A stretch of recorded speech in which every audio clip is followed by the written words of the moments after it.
It is good to see you again, dear viewers. Thank you for staying with us on Football Planet. As you know, it airs every Monday on Africanews. Here's what's coming up on today's program.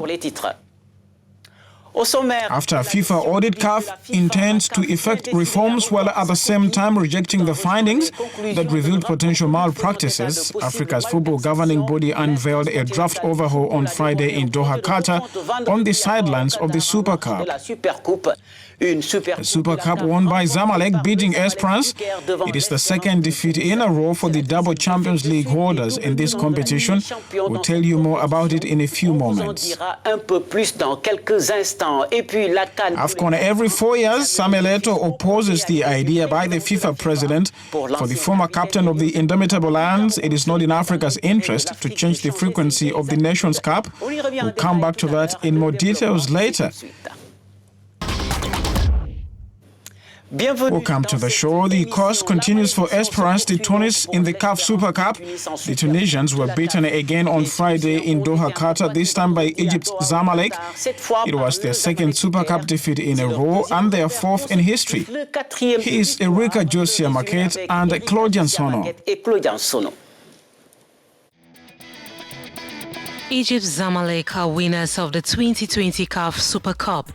They thrashed Tunisia's Esperance 3-1 in Doha on Friday to clinch the coveted trophy.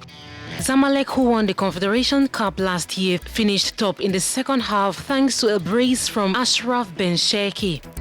Egypt's Youssef Obama opened scoring in the second minute of play, but Raoul Benguit's 54th minute penalty made it 1 for the Egyptians and 1 for Esperance de Tunis, winners of the 2019 CAF Champions League. Zamalek are now 4-time winners of the Super Cup, making them the second most successful club in the competition after 6-time champions Al Ahly. Tunisia's Esperance Sportive, who won the first title in 1995, have since suffered 4 defeats in 1999, 2012, 2019 and 2020. Their CAF Champions League title, won during a controversial final in late May, was not validated by the Court of Arbitration for Sport until August. The quasi-judicial body had sanctioned Moroccan club Wydad Casablanca for leaving the pitch in protest against a breakdown in the video refereeing assistance, which could have validated a goal refused by the referee. And that promises an exciting double showdown between the two clubs in a few weeks' time when they face off in the quarterfinals of the Champions League, first in Cairo on 28th February and then in Tunis on 6th March. And then one man has gone down in the history of the Super Cup. That's Zamalek coach Patrick Carteron.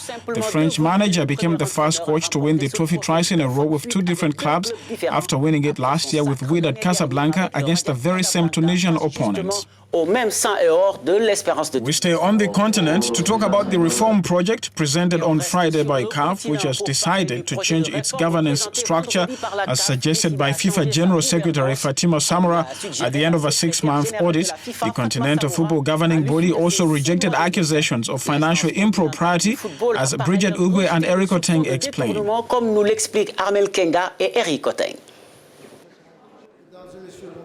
The Confederation of African Football, CAF, has dismissed allegations of mismanagement and possible abuse of power relating to widespread use of cash payments as false and unfounded. According to CAF, monies spent by the organization were used for their intended purposes.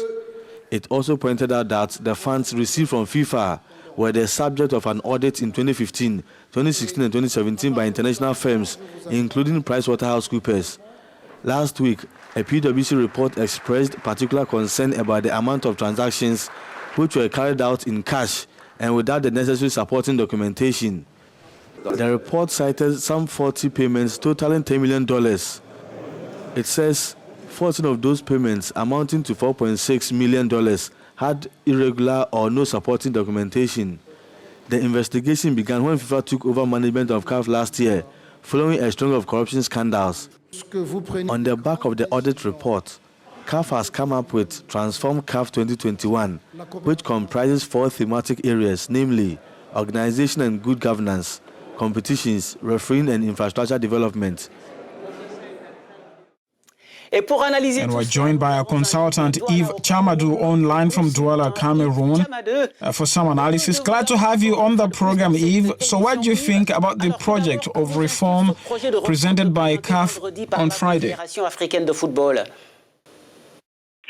Hello, Sambu, and hello to the lovely viewers of Africanews. I think that as an African and someone who follows African football, it is important for every organization to undergo certain reinvention in the manner it works.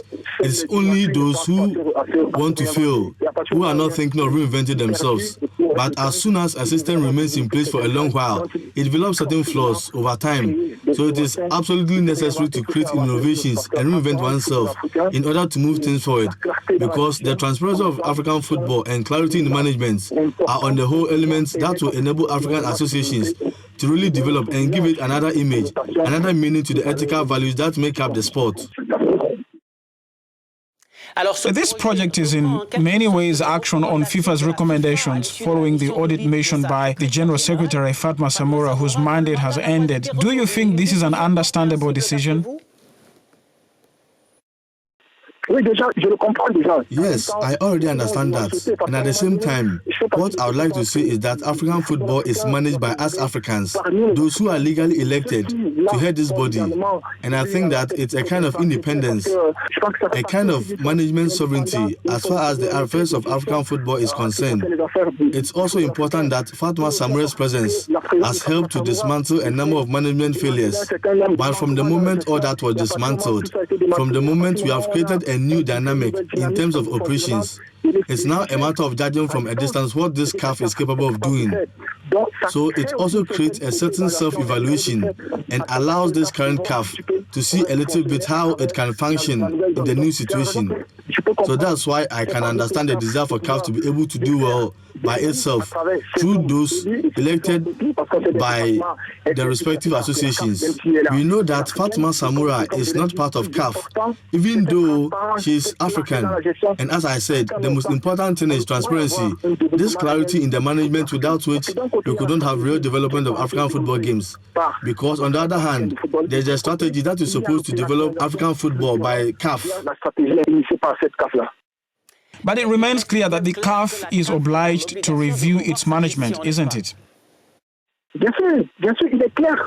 Yes, of course. It is clear we are not going to repeat the failures of CAF, which has been widely reported. But it is clear that today, CAF needs some overhaul in terms of its management. It cannot continue running African football like it has done decades ago. We saw the report recently issued by a body of inquiry into the management of African football. And I think that if at some point the motivations given by FIFA are not sufficiently credible and useful for the development of African football, it is clear that in terms of management, there will be a major problem and we cannot do anything about it. Nothing can be done at the operational level to achieve certain results if there is no transparency, a certain clarity in management to advance African football. But I think that today we have to give a new mandate to CAF in terms of management. I'm not going to go into the details of this report. We all know what has been dismantled. We need a new mandate, and I think that today CAF is aware of what Fatma Samoura has brought in terms of its management overhaul. But we are moving on to a kind of change, especially with a certain independence in moving African football forward. Thank you very much, Yves. We hope to see you again on the show very soon. Thank you. It's a pleasure speaking to you and your cherished viewers.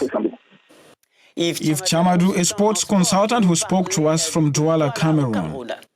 And despite the controversy surrounding it, CAF did not mention FIFA President's proposal to have the African Cup of Nations played every 4 years. Samuel Eto'o, who has made this point openly, does not share this view, for the former captain of Cameroon, Gianni Infantino, was tactless in suggesting the idea, which he said would only benefit Europe and not Africa.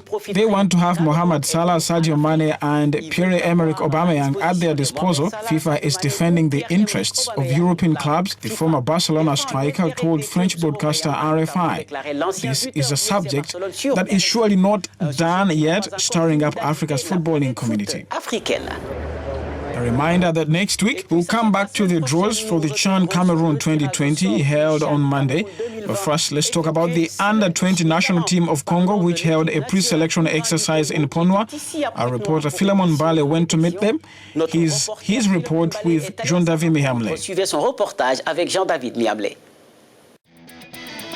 Over 100 of them, young footballers, took their chance to make it to the under-20 national football team of the Republic of Congo.